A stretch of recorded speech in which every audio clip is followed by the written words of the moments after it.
Hello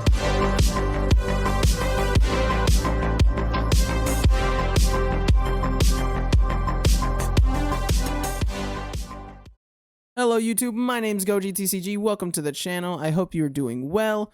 Today's going to be a little bit of a different video on the channel because normally I just kind of play Union Arena or make random shorts for the fun of it. But today I want to talk about a deck in Union Arena that caught my eye because I managed to beat one of the meta decks with it, even though it itself isn't meta. So it's kind of like weird that I was able to do that. But I realized shortly while playing it that it's because it's a deck that not a lot of people kind of play, yet it still has like a hidden potential factor to it. So that's what we're going to be talking about today. If you're new here, please drop a like and subscribe. Hit that notification bell so you stay updated on all my videos. And I hope you enjoy.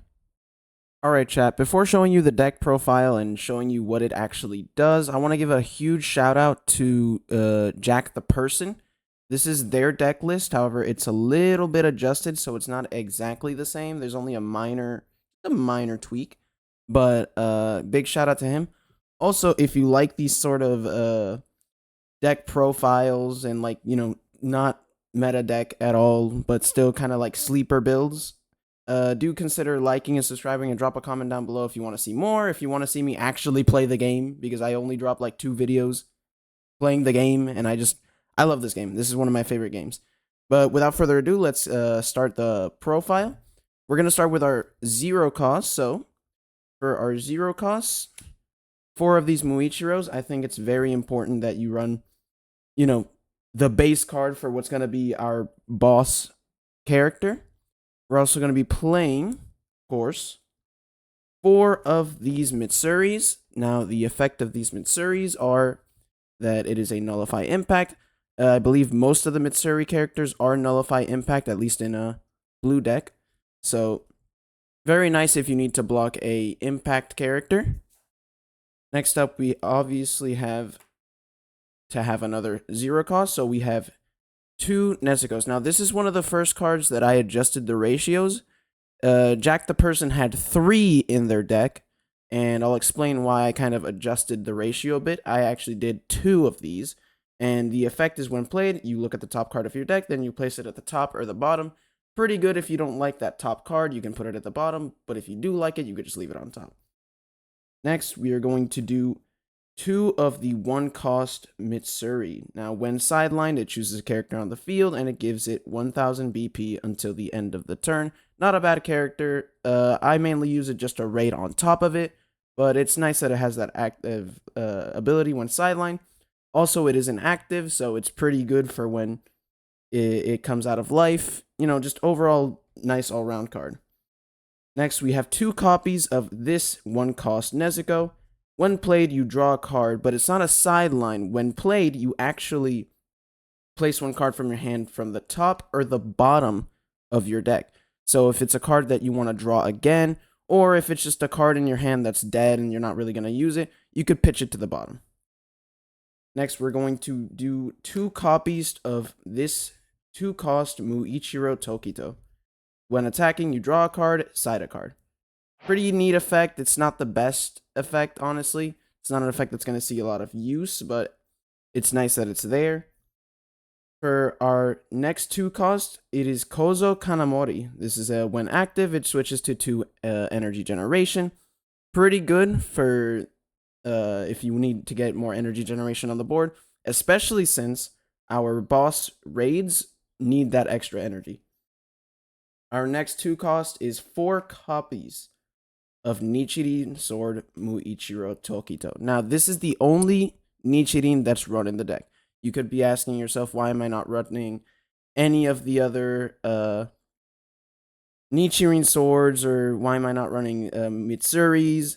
Well, the answer to that is honestly for consistency of the deck, and I kind of see it because this deck is more revolved around Muichiro than Mitsuri, and Mitsuri's Nichirin doesn't really add much to the deck, in my opinion. I feel like it doesn't have that oomph that people, at least from what I've had conversations of, people tend to think that it's a very neat card. I personally think it's just filling out the deck, and honestly, I'd rather have this card and just no other Nichirin, because then I know that whenever I search for it, this is the one I'm going to search for. Now, the next card, we're going to have 4 copies of the 3-cost Muichiro. This one is a double energy, and its effect reads, you can only activate this ability if this character has been chosen by an ability by one of your Nichirin Sword affinity cards, and you can move this character to the other line. This card is very good, because if you have a Nichirin Sword and you don't have any other targets, but you still want to take advantage of that double energy, you can basically do your whole turn, and then at the end, target this card with a Nichirin Sword, move it to the front, and you get an extra attack. It's really nice for getting that extra attack in. Now, earlier I mentioned searching the Nichirin Swords, and obviously, we're going to do that with one of the most important cards of the deck, Hotaru Haganesuka. This card, when played, you can either reveal the top, or look at the top 7 cards of your deck, reveal 1 Nichirin Sword and add it to your hand, then place the remaining cards at the bottom. You don't need to sideline a card, which is amazing. It's basically a free search. You get to look at the top 7 cards, and if there's nothing there, but it allows you to kind of mill towards the Nichirin, which is really good. But also, if you already have a Nichirin Sword on the field, instead of looking at the top 7, you can draw a card. Really nice effect. Next, we have 4 copies of the Mark. This is something I also saw that Jack the Person did not add. They added 2 copies of the final instead of 4.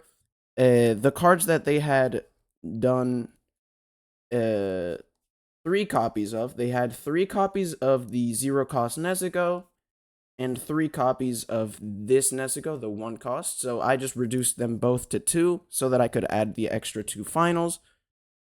Really, honestly, I just like having 4 of like the colors and finals. I think it's very important for every deck to have 4 of each of those. But those were the only alterations I made to the deck. The next card is the 4-cost Muichiro Tokito. Now, this one is a little mixed for me because I don't normally get a lot of use out of it, but I have used its ability, which is when attacking, if this character is chosen by a Nichirin Sword ability, you can choose one of the following. Choose up to 1 character with 2500 or more BP on your opponent's front line, and it loses 2000 until the end of the turn. And then the next ability, choose up to 2 characters with 1500 or more BP on your opponent's front line. They lose 1000 BP until the end of the turn. Now, this is a very important effect, and I'll get into it in a second, but basically, the Raid Muichiro bypasses characters depending on their battle power, meaning certain characters can't block Muichiro if they're below a certain BP threshold, and we're going to get to that when we get to the raid. Now, this is a card that I think is very good against the current meta. It is Mistbreathing, 5th Form, Sea of Clouds, and Haze. You're going to run 4 copies of this. If Muichiro Tokito is on your field, reduce this card's AP cost by 1 while in your hand, so you could play it solo if you want, but it is a 2 AP, so keep that in mind. What this card does is choose 1 character with 5000 or less BP on your front line and place it on the bottom of their deck. So, why this card is good is because there's a bunch of cards now in the meta that require you to sideline them for you to activate their ability. One example of this is actually in the Red Evangelion deck with Rei Ayanami, the raid cards. Those cards require you to sideline them to gain their effects. However, if you're sending them to the bottom, they don't get to resolve those effects, which is really good because this deck I fought actually. The reason I bring up Red Ava is because I've actually fought against a Red Ava with this deck. And obviously, I didn't win every single time against a Red Ava deck because it's Red Ava. But there were times that I did win, and it was because my opponent couldn't resolve those Rei Ayanami raid abilities. And it's really good for that reason. It's very kind of counter to it. Another card to combo with this card, and this is another important card, is our first raid, the 5-cost Mitsuri Kanroji. This card is insane even without its Nichirin, because when played, you force your opponent to pick up a card from their front line back to their hand. So, let's say, for example, you have both of these cards in your hand. You'd want to obviously play this one first if you can, of course. Or, sorry, you want to play this one first because you get to choose and you get to reduce the number of cards on your opponent's field. And then afterwards, you can play this card, which forces your opponent to pick up. Again, reducing the number of cards on their front line. And particularly, again, bringing up Red Ava, for example, I like to return their Rei Ayanami raids, their Ava Unit Zeros, because not only is it not resolving its effect, but it also is percent to the bottom, which means they're probably not even going to see that card again for the rest of the game. And then this card, for example, they can send something like, I don't know, like a Shinji or another Ava back to their hand, depending on the amount of cards they have on the front line. But really, really good. Also, when attacking, it gives 1000 BP to another character, which is an okay effect. It's fine. It's not really that important.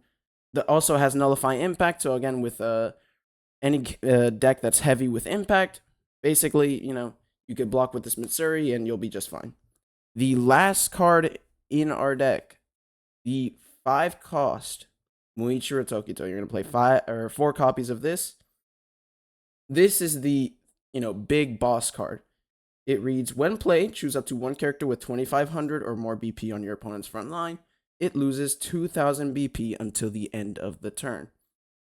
When attacking, draw a card, choose up to one character with 1500 or more BP on your opponent's front line. It loses 1000. Now, why is this important? Well, I didn't read it earlier, but it's because of that Nichirin sword. Let me find it really quickly.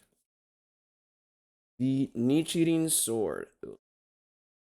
This card reads, play this site set to active on your field. Switch to resting. This is an active main. A character that has been chosen by an ability on a Nichirin sword affinity card this turn cannot be chosen by this ability. Choose one Muichiro Tokito on your field. It gains 1000 BP, and this character cannot be blocked by a character with 2000 or less BP until the end of the turn. Now, normally it's like, okay, 2000 BP. There are lots of characters that are over 2000 BP. However, this Muichiro changes that effect. When this Muichiro is targeted by a Nichirin sword effect, it reads, this character cannot be blocked by a character up with 3000 or less BP, and this character cannot be chosen by abilities on your opponent's characters, or it cannot be targeted by snipe until the end of the next turn. Which means you basically add a offense and defense at the same time with this Nichirin. So this Nichirin targets this Muichiro, and this Muichiro cannot be targeted by snipe or character abilities. It can still be targeted by a special, an event card, but other than that, you give this character basically kind of safety against decks that run snipe. And it's really good because it also bypasses characters. Every time it attacks, it loses 1000. And, a lot of characters on the field, either they're going to be a 4K raid, and if it's by any chance a 5K raid and you have 2 of these, you can still get an attack through. But overall, it's a really, really kind of, at least in my opinion, it's a bit of a sleeper. Because nobody that I've seen at locals plays Demon Slayer. I do have a friend that does play it, but they recently got into the game, and it's not like their only deck. They have multiple, but even so, I think that this is one of my favorite decks, I think. It's not like up there, I feel. Like I have so many other personal favorites. Like, for example, I have my green Yusuke deck over here. And it's definitely my favorite by far. It's not at all meta. It's not at all like hidden secret like super deck. But I think decks like these that are more so like kind of fun, yet can still kind of hold their own against something like meta deck in today's standards. I think it's really fun. I think that if you were to play this at a tournament, I don't think you'd win any awards or anything, but I feel like again, it's a deck that's like really kind of fun in the sense that you could just bypass your opponent's characters and just kind of attack over them. And I think it's really cool. But you guys tell me what you think about the deck. If you guys think maybe this isn't like a sleeper at all and I'm just exaggerating it, or do you think it could be a really fun deck that y'all could be playing? And the good thing about this deck specifically is that it cost me like 14, 15 bucks to make, which is very inexpensive. And instead of like buying, let's say, a starter deck or something like that, you could just buy a deck like this, which is like made from not a starter deck, but like the actual booster boxes. I think that's kind of cool. You could just buy a deck like this, and that's the thing about Union Arena I like. You could just build a deck. Obviously, there are some decks that are going to be expensive, like solo leveling. Don't get me started. But I feel like a deck like this, has some merit in the space. I feel like it can compete with some of the high tier decks. Is it gonna be as consistent? No. Is it gonna be as overwhelming board presence? No. But it's simple enough, yet kind of like it's still a heavy hitter in my opinion. I feel like this deck severely underrated, but a lot of fun to play. So let me know down in the comments if I'm crazy, if I'm like this deck isn't gonna perform as well as you think, even though I've played it and it's really fun and it's really cool. It's a actual viable deck that you could run just for casual tournaments and locals. But again, let me know what you guys think. If you enjoyed the video, if you enjoyed kind of me breaking down the deck. I'm sorry I'm a little new at this, but again, just wanted to share how much I really like this deck. It's pretty pretty pretty neat. But yeah, with all that said, I hope you guys enjoyed, and I'll see you guys in the next video.